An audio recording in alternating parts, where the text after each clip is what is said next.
Good evening, Dr. Sarno. Taylor Hankey here.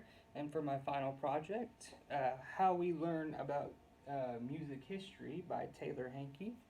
That's our first slide. So I'm going to talk about the sources that we use to learn about music history. The four sources that I chose, and one is paintings, two is articles, music institutions, and the music itself. With paintings, and I'll give you an example here. This is Dido and Aeneas. Um, with paintings, we can see how they kind of maybe staged it. So we get our history from paintings is a big thing. You see, he has a cape. They're kind of dressed like Spartans or Greeks, or I guess they're Greeks since it's a Greek kind of tragedy. Anyway, this is a good example of how they may have staged it, what their costumes would have been like, how many people they may have used, um, things like that. Um, and let me go back here. The next thing is articles, and articles are good because people of that time may have written a critique about the play. I know a lot of people didn't actually like the play when it first came out, and it actually didn't get popular for 100 or 200 years after that. Actually, I found that information in an article. So articles are great for sources for learning about music history as well. A third source is music institutions itself. Actually, I printed off some information about the opera because Juilliard was doing the opera, and they always put out a lot of information about the opera and the performers and all that. So I thought it was pretty cool. I got some information here.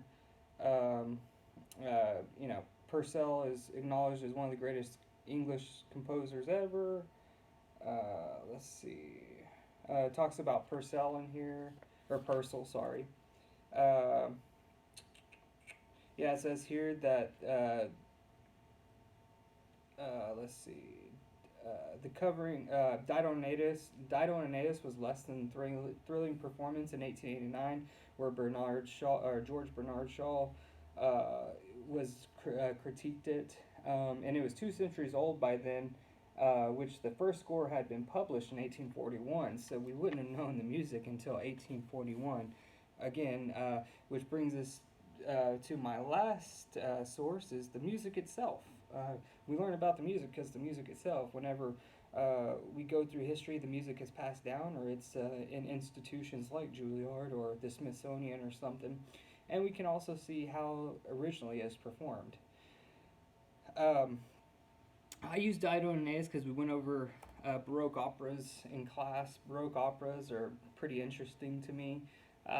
They're always big and boisterous, but they're sad. There's a lot of emotion that goes into them. Dido and Aeneas is one of those, and Purcell was a pretty interesting guy himself. He was born in 1659 and died in 1695, so he wasn't very old. Did more than 100 songs, tragic opera, Dido and Aeneas, a version of A Midsummer Night's Dream. Let's see.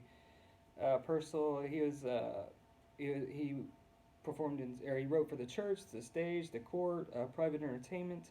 And I actually got this information from Britannica, and that's another institution that helps you with learning about music history.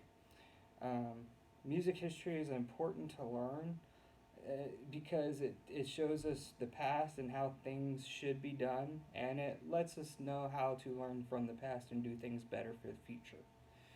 Um, and so that's it for my project. I hope you enjoyed and have a good break. Thank you.